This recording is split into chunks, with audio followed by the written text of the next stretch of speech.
is the acceptance, and I would edit or not, of GM crops less about the science and more about the social or political power? Does people's understanding or impression of their role in this have an impact on their decisions about it, or is it simply a matter of an aversion or an acceptance of the research? It has to be for you. That'd be Carl and Rod, I think. Look, I'm a social and political philosopher. I'm not a plant scientist, so of course to me the questions that interest me are questions about social and political power. But I also think that people have a sensible intuition, which is not just, is this particular crop going to have these wonderful nutritional properties, but what will the world look like in which this thing is released, or our agriculture comes to be dominated by fewer and fewer high-yield crops controlled by a smaller and smaller number of corporations. That strikes me as an important question independently. I mean, you might have reasons to be cautious about a good technology if you thought that it was going to consolidate social and political power. Okay, so Microsoft actually is an interesting example in this context. It's not clear that, we're all using Microsoft because it's a better technology than the alternatives. So, it's too simple to point to widespread technological uptake and say, oh, that proves that that was the best available technology, because technological trajectories just don't work like that. Okay, there's a lot of contingency, there's a lot of bad reasons why people adopt technologies. And then you do have to wonder about the sort of power that comes with having that kind of market share. Those are sensible questions to ask alongside the questions about, are we going to be able to ensure that people have a better diet by releasing there are many reasons why people will accept chocolate frogs, and the gentleman over here has accepted one. I think Rob's got some good points about the changing nature of farming and the social upheaval going into an industrial process. And some of that comes about because of the Green Revolution that was mentioned and the breeding of crops, particularly just for yield. And some interesting research that came out of Rothamsted in England, where they've been growing cereals on plots since about 1820 or 1830. I think I'll be corrected by Peter on the exact timeline. And they went back and noticed that since the introduction of nitrogen fertilising dwarf genes and things like that, a lot of micro elements, particularly zinc, was declining in that crop anyway. So we talk about success and how do you judge success? And you might look back in hindsight and say, well, the Green Revolution was successful, but how successful was it? Because it has introduced some of these problems with nitrogen use efficiency and the microelement problem that you're talking about with the first two scenario questions. So you've always got to make decisions on these tools and judge the risk and what is acceptable. What will society accept when we want to try and meet the challenges of a growing population? You guys tuned out? I just looked at them for any answer and they went like this. Yeah, you're not getting paid, I know, but you still got to contribute. Any thoughts?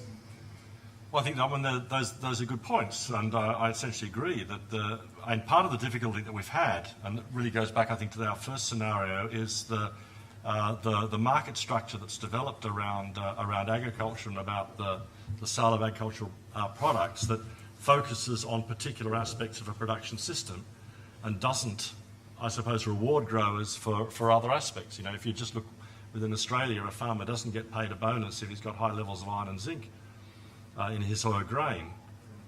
There is almost no... We actually lost our sliding scale on protein payments. Yeah. We're one of the few countries in the world that we're getting paid on protein, and now we're losing our bonuses on those. Yeah, so it's ultimately, we've moved into a situation in countries like Australia, and I suppose in the developed world generally. We have access, I suppose, to the cheapest, highest quality and safest food that we've ever had access to.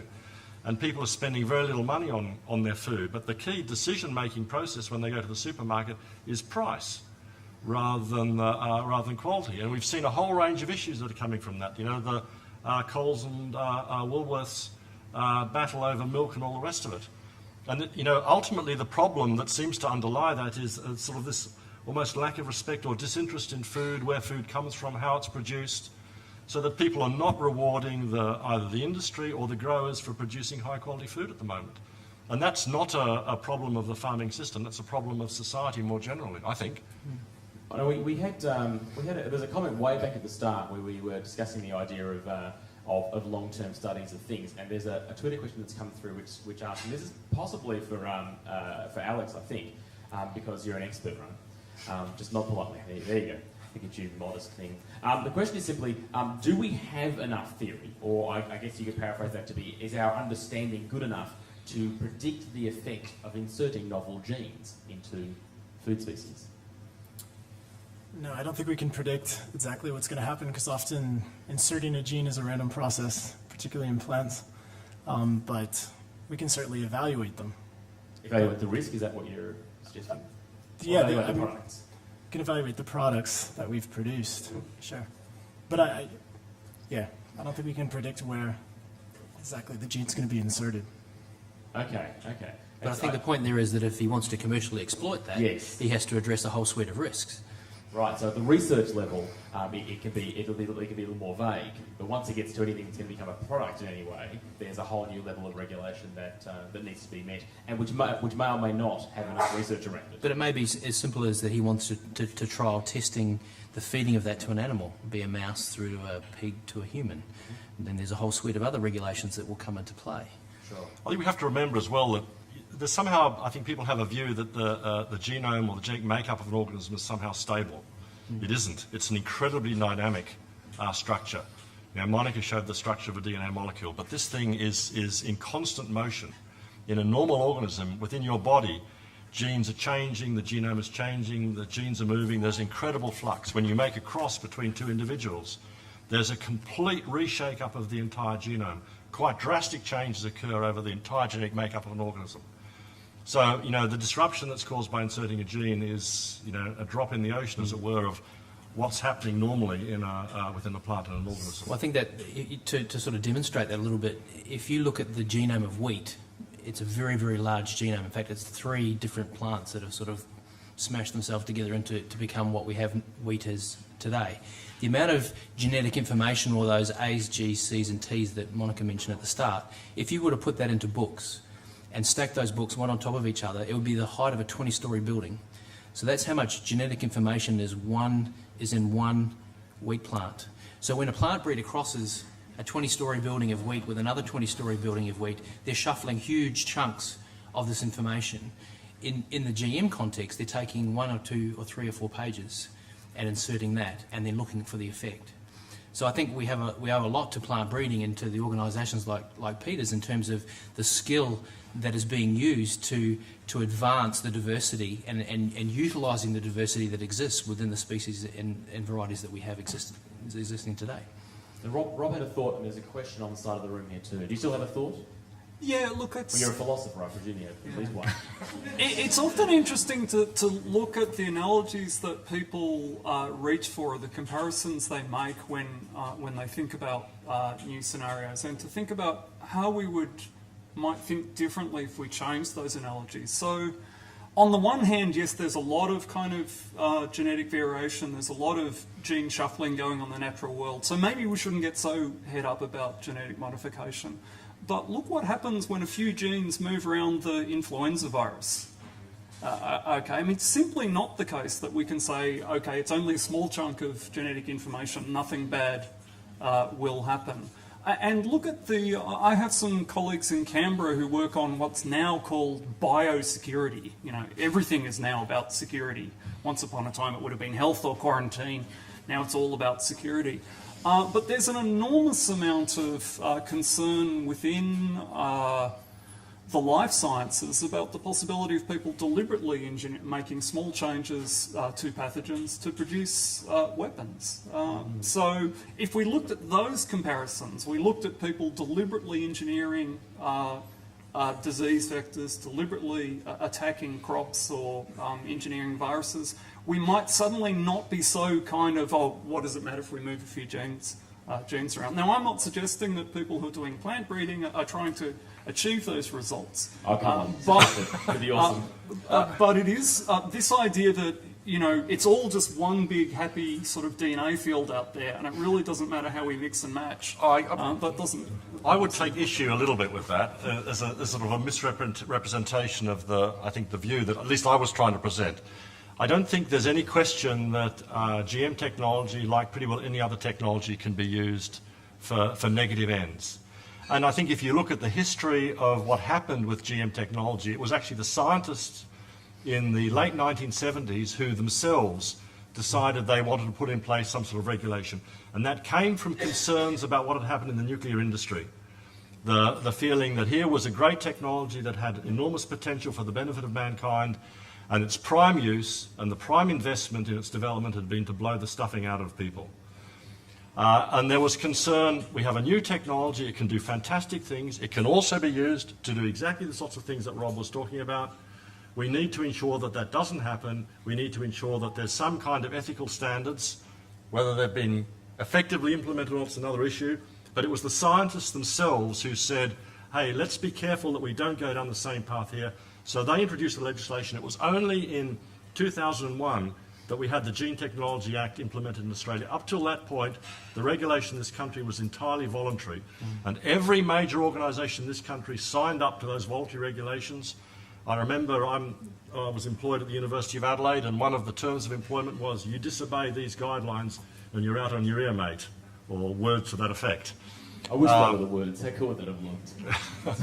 So, you know, yes, like any other technology, it can be used for negative ends, but it also has enormous potential. And we have to be careful that we don't throw the baby out with the bathwater here. I'm sorry to use another analogy there, But the point I was just making is that it is a powerful technology. And another thing that happens with technology debates is that you're told how wonderful something is and how it's going to change the world. And then you freak out a bit because you suddenly think, well, hang on, do I want my world to be changed? You know, this is a lot of power. And then people start telling you, oh, no, it's completely familiar. You've seen it all before. GM technology is just plant breeding.